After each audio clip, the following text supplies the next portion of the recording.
continue reading from Bhagavad Gita as it is, chapter 2, text 57. Yasarvatra na snehas tat tat prapya shubha shubham na nandati na dveshti tasya prajna pratisthita.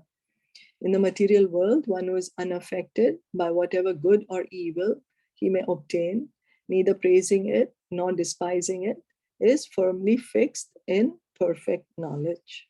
So Krishna is continuing to give knowledge to Arjuna. All this is the Gyan part of Bhagavad Gita. He's giving him all the knowledge of how to be situated in transcendence, of how the knowledge of the soul, and then of how to be on that platform. There is always some upheaval in the material world, which may be good or evil. One who is not agitated by such material upheavals, who is unaffected by good and evil, is to be understood to be fixed in Krishna consciousness. So we can see there is so much every day. Every day we see something good or something bad happening, and we do get affected by it. If something good is happening, we feel happy. Something evil is happening, we feel sad. We do get affected. But what is Krishna saying? One who's not agitated, who's unaffected, is to be understood to be fixed in Krishna consciousness. Means his mind is fixed on Krishna. Pure devotee, a pure devotee is on that platform. You know, he doesn't care. It's not that he doesn't care. Well, he cares. Of course, he's the most compassionate person, but he's not affected because he understands that this is the material world, that's the nature of the material world. He has higher knowledge. He can understand that everyone is a part and parcel of Krishna, and there is a greater plan of Krishna that is happening, that is being revealed by time. So his mind is just fixed on Krishna. He's seeing everything as Krishna's arrangement. And because he is seeing everything as Krishna's arrangement, he just accepts it. As long as one is in the material world, there's always the possibility of good and evil, because this world is full of duality. But one who is fixed in Krishna consciousness is not affected by the good and evil, because he is simply concerned with Krishna, who is all good absolute. Such consciousness in Krishna situates one in a perfect transcendental position called technically samadhi. So what is samadhi? Means fixing our mind on Krishna. And why is the devotee not affected by the good or evil? Because he's seeing everything as the will of the Lord. And then who is the Lord? And the Lord is Krishna. And who is Krishna? Krishna is all good absolute. Krishna is on the absolute platform. Everything that he does is for the good of everyone. Krishna can never do bad for anyone.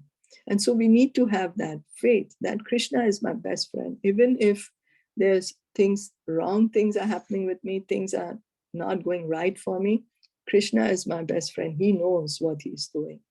I don't know what's his plan. Let me just accept his will. It's not easy though, for some of us. It's not easy to do that.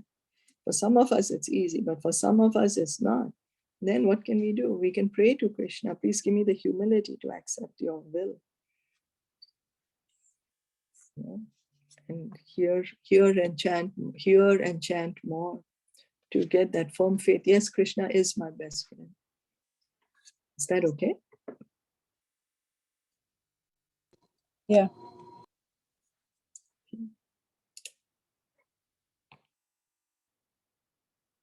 So text 58, Yada samharate chayam kurmo an ganiva sarvashaha indriyarthebhyas tasya prajna pratishtita. One who is able to withdraw his senses from sense objects, as the tortoise draws its limbs within the shell, is firmly fixed in perfect consciousness. So this is also one of the important verses of Bhagavad Gita. Is very widely quoted. So one who is able to withdraw his senses from the sense objects, as the tortoise draws its limbs within the shell, is firmly fixed in perfect consciousness. So we have seen a tortoise the tortoise, it has these legs, the tiny legs, and its head also. He can just put everything inside the shell. He can just stay within himself inside that shell. So that's the comparison is given, that a devotee, he's able to use his senses only for Krishna consciousness. And otherwise, he's able to fix his senses on Krishna consciousness. And that's why he's in perfect consciousness. So what is perfect consciousness is when we are Krishna conscious. That is being in perfect consciousness. The test of a yogi devotee or self-realized soul, that he's able to control the senses according to his plan. Most people, however, are servants of the senses and are thus directed by the dictation of the senses. So why are we called the servant of the senses? Because the eyes tell us see this, the mind tells us think of this, the tongue tells us eat this or speak this, the ears will tell us hear this. So we are servant of our mind and senses. We are the servant of the mind and senses, although we do not like to be servant of anyone, but we are servant of our own senses and mind. So that is the answer to the question as to how the yogi is situated. The senses are compared to venomous serpents. They want to act very loosely and without restriction. The yogi or the devotee must be very strong to control the serpents, like a snake charmer. He never allows them to act independently. So some people might artificially try to control the senses.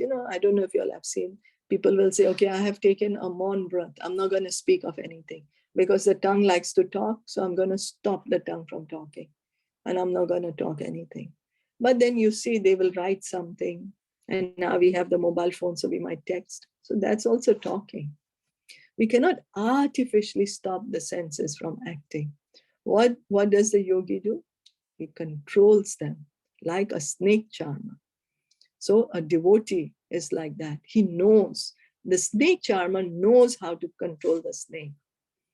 He'll control the snake with certain mantras or the way he plays that instrument. Of course, now we don't see that, Now nowadays, where do we see anywhere snake charmers? Before we could see.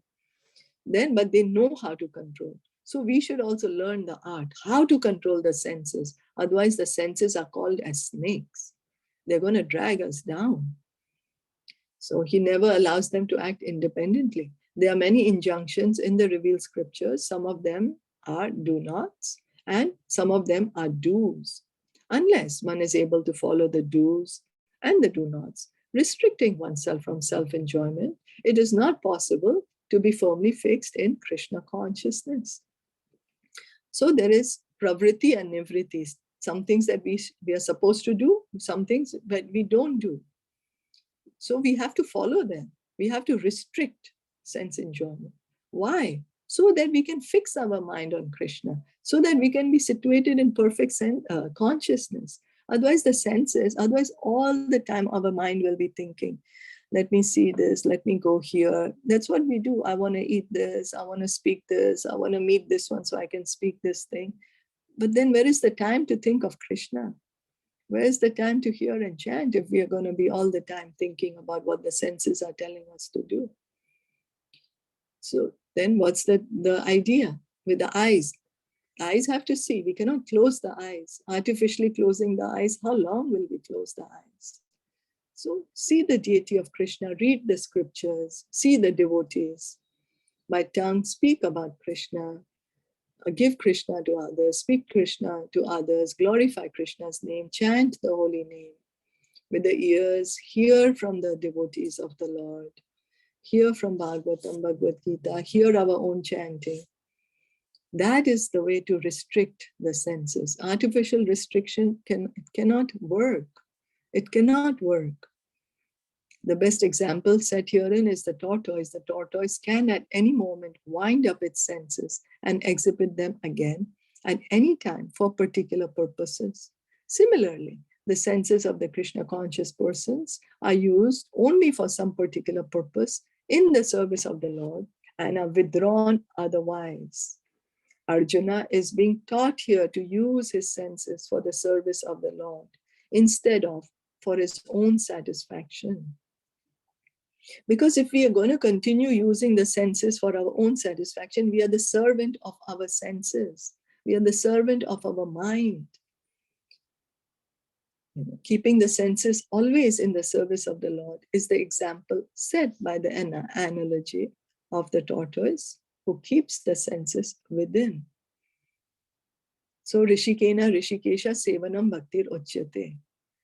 By engaging the senses in the service of the master of the senses, that is pure devotional service. This body and senses belong to Krishna. This body is given to us by Krishna. So the senses are given to us by Krishna. So we need to use this service, these senses. What we call service is expressing our love to Krishna, expressing our gratitude to Krishna.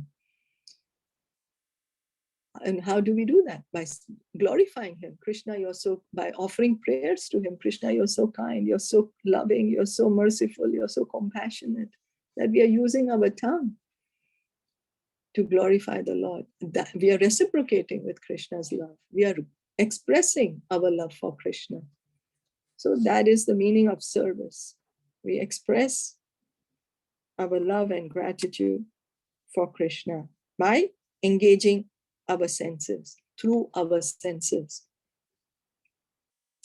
Because how do we show someone we love them? By some expression, by some action. So we do some action with our senses. And that's how we express our love and gratitude to them. Is that okay?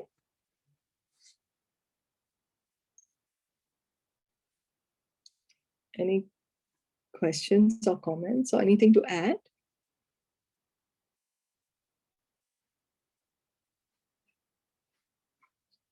No? Can't hear. So anyway, so if nothing, then we'll stop here for today. Thank you so much for joining in. Srimad Bhagavad Gita ki jai, Srila Prabhupada ki jai, Gaur Premanande, Hari Bol, Hare Krishna. Hare Really Krishna. grateful.